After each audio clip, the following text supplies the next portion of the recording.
Hello everyone, this is Rajan and I welcome you all to the Sarkari Tayari YouTube channel.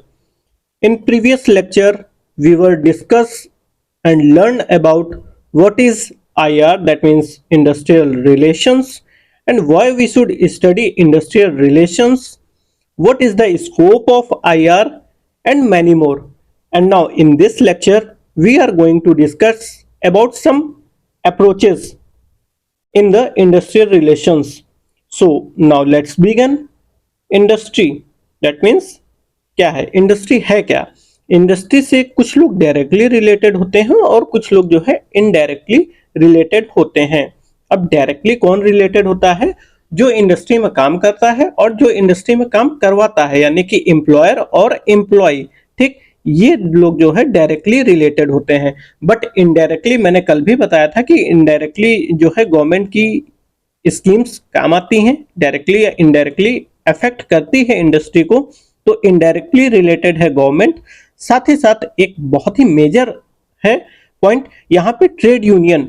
Trade union का भी बहुत ही महत्वपूर्ण भूमिका होती है किसी भी इंडस्ट्री में, और उस ट्रेड यूनियन को यदि आप लोग देखेंगे तो वह इनडायरेक्टली रिलेटेड होती है इंडस्ट्री से.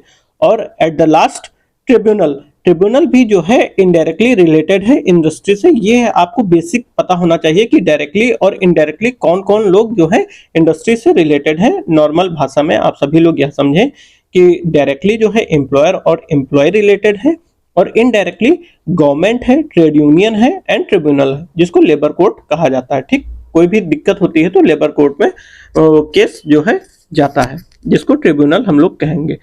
अब इंडस्ट्रियल रिलेशन को समझने के लिए बहुत सी अप्रोचेस हैं. उसके अंतर्गत हम लोग देखेंगे फर्स्ट अप्रोच यूनिटरी अप्रोच. और इन अप्रोचेस के अंतर्गत जो है आपको थ्योरीज मिलेंगी. जैसे कि यदि बात करते हैं यूनिटरी अप्रोच की, तो इसके अंतर्गत 3 थ्योरीज आपको देखने को मिलेंगी, जैसे कि scientific theory, labour management theory and human relation theory. ठीक, अभी आगे हम लोग पढ़ेंगे, इसी लेक्चर में ही इन थ्योरीज को भी कंप्लीट करेंगे. अभी आप सभी लोग यह समझें कि यूनिटरी अप्रोच होता क्या है. यूनि मीन्स होता है सिंगल. ठीक, तो यूनिटरी अप्रोच यानी कि अप्रोच का मतलब होता है सोच, मैंने यहाँ पे हिंदी में भी लिखा है, और यूनि मीन्स होता है सिंगल. तो अब आप सभी लोग समझ रहे होंगे कि यूनिटरी अप्रोच का मतलब क्या होगा, कि सिंगल अथॉरिटी होगी, मैं मालिक तू नौकर वाला हाल होगा.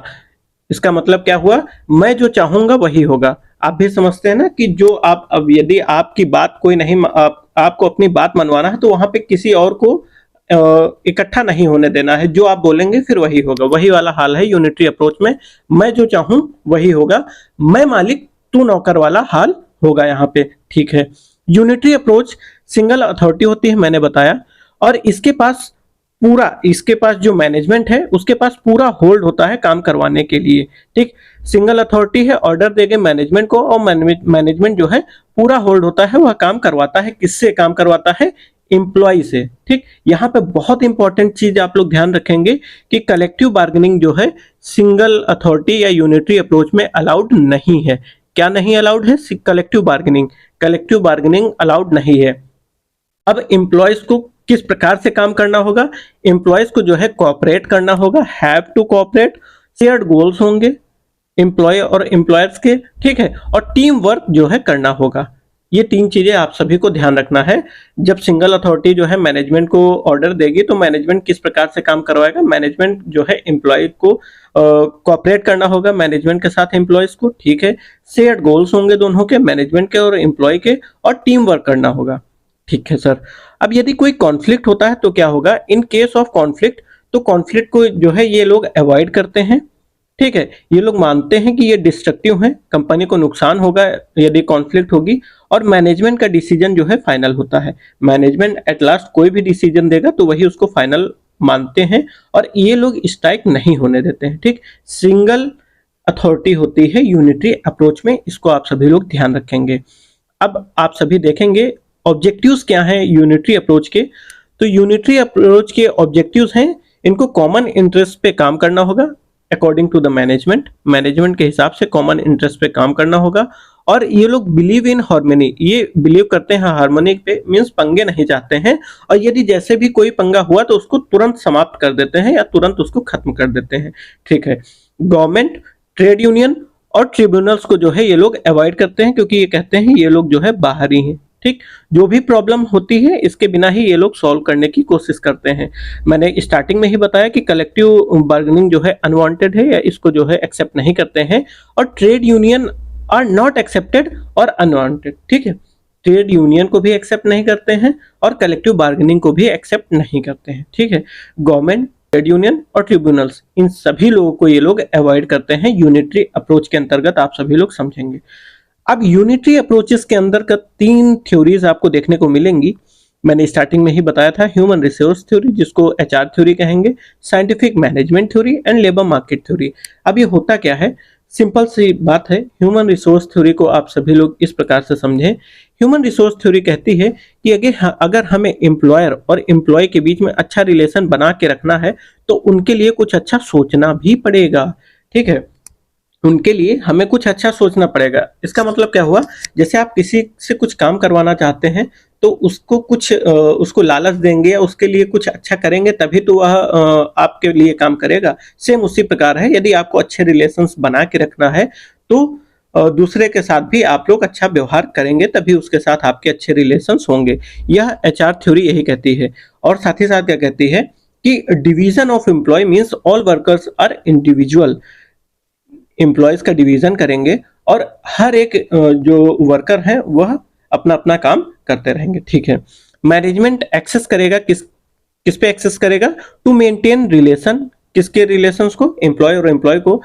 क्यों, उसका कारण क्या है, social and psychological needs of employees. Means management जो है यह चीज क्लियर करेगा कि इसकी सोशल और साइकोलॉजिकल नीड्स क्या है।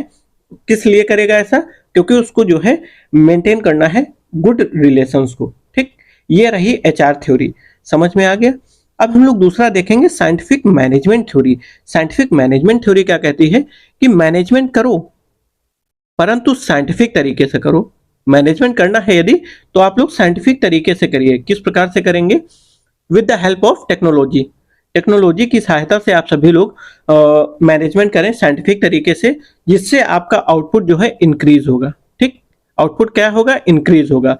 अब यहाँ पे जो स्किल्ड वर्कर हैं उनके अंतर्गत डिवीजन करेंगे according to their skill, division of works according to their skill. फिर उनको ट्रेनिंग भी देंगे हम लोग टेक्नोलॉजी पे। यदि आप उसको टेक्नोलॉजी के बारे में ज्यादा ज्ञान नहीं है तो उसको ट्रेनिंग देंगे, ट्रेंड करेंगे according to their skill, divide करेंगे वर्क को अकॉर्डिंग टू देयर स्किल। ठीक है, समझ में आया। मीन्स सिंपल सा है कि किसी भी चीज को मैनेजमेंट करना है तो उसको साइंटिफिक तरीके से करो। साइंटिफिक तरीके के लिए क्या करना है, टेक्नोलॉजी का यूज करना है। यदि किसी को टेक्नोलॉजी के बारे में जानकारी नहीं है तो उसको ट्रेनिंग देंगे, और फिर जब वो स्किल हो जाएगा उसमें तो उसकी पर्टिकुलर स्किल्ड के अकॉर्डिंग उसको वर्क अलॉट करेंगे, जिससे क्या हो, आउटपुट जो है मैक्सिमम आए।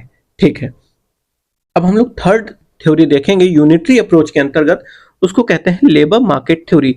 लेबर मार्केट थ्योरी क्या कहती है, क्रिएट करिए competitive atmosphere. Competitive atmosphere create करना है किसके बीच में, कॉम्पिटिटिव एटमॉस्फेयर क्रिएट करना है एम्प्लॉइज के बीच में। जैसे कि आप सभी लोग देखे होंगे, गए होंगे मॉल वगैरह, तो वहां पे आप सभी लोग देख रहे होंगे एक बोर्ड लगा रहता है और उसमें लिखा रहता है एम्प्लॉय ऑफ द मंथ। तो उससे क्या होता है, उसको इनकरेज करते हैं, कॉम्पिटिटिव एटमॉस्फेयर प्रोवाइड करते हैं, जिससे अगला जो दूसरा एम्प्लॉय है जिसको एम्प्लॉय ऑफ द मंथ नहीं मिला है वह भी प्रयास करेगा कि हम भी जो है इस बार एम्प्लॉय ऑफ द मंथ का टैग हासिल करें। तो इससे क्या होता है, इससे लेबर मार्केट थ्योरी के अंतर्गत यही चीजें आती हैं कि हमने कॉम्पिटिटिव एटमॉस्फेयर क्रिएट किया और जिससे मैक्सिमम आउटपुट मिला हमें एम्प्लॉयज के द्वारा, और जो उनमें से बेस्ट रहा उसको हमने एम्प्लॉय ऑफ द मंथ का टैग दिया। ये है लेबर मार्केट थ्योरी। ठीक, तो फ्रेंड्स आज की वीडियो में हम लोग इतना ही रखते हैं। अब नेक्स्ट वीडियो आएगी, उसमें आप सभी लोग देखेंगे ह्यूमन रिलेशन अप्रोचेस के बारे में, जिसको दिया था कीथ डेविस ने। इसके बारे में पूरी तरह से पढ़ा जाएगा और फिर हम लोग देखेंगे इसी प्रकार से आगे जो विविग्री अप्रोच है इसको भी क्लियर करेंगे। विविग्री अप्रोच आपकी बहुत इंपॉर्टेंट है, एग्जाम में आती है। यहाँ पे बेसिक 3 पॉइंट्स हैं उसके बारे में भी डिस्कस करेंगे और फिर यूं ही आप सभी लोग के निरंतर क्लासेस बनती रहेंगी। पर डे एक क्लास आप सभी के समक्ष उपलब्ध रहेंगी। दोस्तों वीडियोस को पूरा देखिए करिए, कोई भी अगर प्रॉब्लम हो तो आप हमें कमेंट करके पूछ सकते हैं, निश्चित ही उसका प्रयास दिया जाएगा। इस वीडियो को यहीं पे समाप्त करते हैं, मिलते हैं नेक्स्ट वीडियो में, तब तक के लिए सभी दोस्तों को मेरा नमस्कार, जय हिंद।